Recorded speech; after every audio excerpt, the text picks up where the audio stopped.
வணக்கம் நண்பர்களே, நான் உங்கள் அட்வொகேட் பீட்ஸ். இன்றைக்கி என்னென்னா, நம்ம நாட்டுக்கோழிகள் ஃபார்ம் தான் இன்றைக்கி பார்த்துட்ருக்கோம். இங்கே ஒரு 12 பொட்டைக்கோழி, ஒரு சேவல், அது இல்லாமல் ஒரு 4 கருங்கோழிங்க குஞ்சுங்க தான். நான் குஞ்சாக வாங்கி விட்டு வளர்த்தது தான். ஸோ இப்படி வச்சுருக்கிறேன். இந்த கேஜ் அமைப்பு பார்த்திங்க அப்படின்னா, எனக்கு வந்து 20க்கு 7 அப்படின்றதில் ஓலைக்கோட்டை அமைச்சிருக்கிறேன். இது வந்து யூஸ்வலாக கோழிங்க மேலே அடையிறதுக்கு யூஸ் ஆகுமேன்றதுக்காக நான் வந்து ஒரு ஏணி கொடுத்து மேலே கட்டையில் உட்கார்றதுக்காக செட் பண்ணி வச்சுருக்கிறோம். தீனி வந்து ஒரு பெரிய டப்பா போட்டு அதுலேயே தான் மெயின்டைன் பண்ணுறேன். ஏன்னா ஒரே இடத்துல ஒரே டைமிங்கில் தீனி போட்டால் தான் அடைஞ்சு நம்ம க்ளோஸ் பண்ணியே வைக்கிறோம் இல்லைங்க கோழிங்களை. ஸோ இந்த டைம் உள்ளே வந்தாருன்னா சாப்பிட்றதுக்கு இருக்கும் அப்படின்றது அதுங்களுக்கு தெரியும். நம்ம கூட கொஞ்சம் ஈஸியாக பழகும். அதனால் ஒரு டப்பா ஒரு இடத்துல ஒரே டைமிங்கில் கொடுக்குற மாதிரி செட் பண்ணியிருக்கேன். 24 hours வந்து எப்போவுமே தண்ணி இருக்கும். அந்த மாதிரி நம்ம வச்சுருக்கோம். இப்படி அடைச்சி வளர்க்குறதுனால எனக்கு என்ன பெனிஃபிட்டு அப்படின்னு பார்த்தீங்கன்னா, எனக்கு நம்ம வந்து கிளிமூக்கு விசிறிவால் கோழிகள் வச்சுருக்கனால கிராஸ் ப்ரீடிங் ஆகாதுங்க. ஏன்னா இந்த சேவல் போயிட்டு நம்ம பொட்டையை மிதிக்காது, நம்ம சேவல் வந்து நாட்டுக்கோழிங்களை மிதிக்காது. ஸோ செப்பரேட் பண்ணி வைக்கணும் அப்படின்றதுக்காக இப்படி நான் போட்டு வச்சுருக்கேன். இப்போது இந்த செட்டப்பில் வந்து எனக்கு டெய்லி ஒரு 2 முட்டை இதுவும் கிடைக்கிது. நான் நைட்டு வந்து 2 முட்டையை கலெக்ட் பண்ணிவிட்டு அதே மாதிரி நைட்டு ஒரு வாட்டி தீனி போட்டுட்டு கிளம்பிடுவேன்.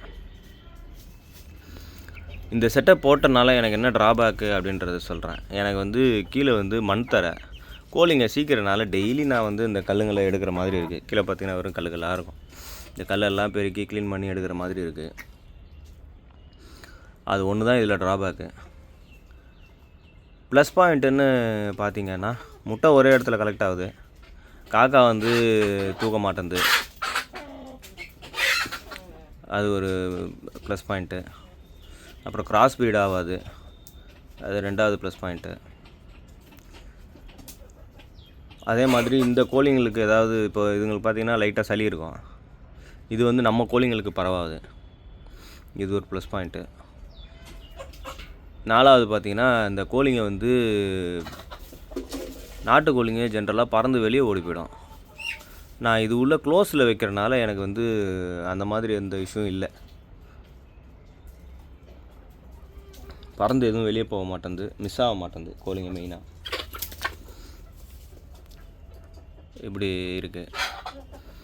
இது வந்து தூய சிறுவிடையா இல்லை நாட்டுக்கோழியா இல்லை கிராஸ் ப்ரீடா இல்லை வந்து சேவல் பார்த்திங்கன்னா வந்து இந்த லகான் கோழி மாதிரி இருக்கே அப்படின்னு நீங்கள் கேட்டிங்கன்னா, எல்லாமே மிக்சிங்கில் இருக்குங்க. என்னோடய பாயிண்ட் வந்து எனக்கு அடை வைக்கிறதுக்கு கோழி வேணும், நல்ல அடை காக்கணும், அவ்வளோதான். எப்படியும் இதிலிருந்து நான் ஜென்ரேஷன் எடுத்து நான் நாட்டுக்கோழிகள், தூய சிறுவிடை கோழிகள், தூய நாட்டுக்கோழிகள் நான் மெயின்டைன் பண்ண போகிறது கிடையாது. என்னோடய பிஸ்னஸ் மோட்டிவோ இல்லை என்னோடய மோட்டிவோ அது கிடையாது.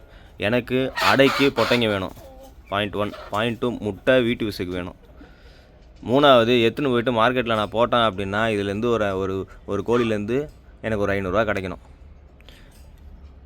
அந்த பிளானுக்கு ஏற்ற மாதிரி தான் வந்து நான் வந்து செட் பண்ணி வச்சுருக்கிறேன்.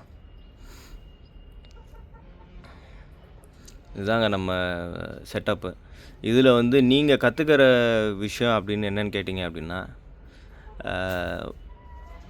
ஒருங்கிணைந்த பண்ணை வச்சுருக்கீங்க அப்படின்னா ஒரு கோழிகளையும் ஒரு இனக்கோழிகளையும் தனித்தனியாக போட்டுருங்க. நீங்கள் தனியாக போட்டால் தான் உங்களுக்கு வந்து பியூரிட்டி கிடைக்கும். ஒருங்கிணைந்த பண்ணை வச்சுருந்தீங்க அப்படின்னா.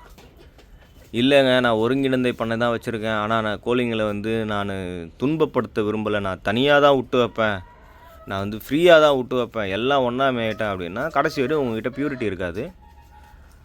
ஃப்யூச்சரில் யாராவது உங்கள்கிட்ட வந்து வாங்குகிறாங்க, எனக்கு வந்து சுத்தமான கோழிங்க கொடுங்க, ஒரே இனக்கோழிங்க கொடுங்க அப்படின்னா உங்களால் கொடுக்க முடியாது.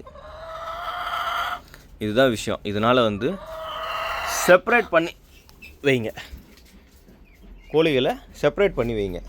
ஒரு இனக்கோழிகளையும் நீங்கள் செப்பரேட் பண்ணி வைங்க. உங்களோட பிஸ்னஸ் என்ன, அதை நம்ம எப்படி டெவலப் பண்ணுறது, அதுக்கு என்ன தேவை, என் தொழிலுக்கு என்ன தேவை அப்படின்றது தாங்க மெயின்.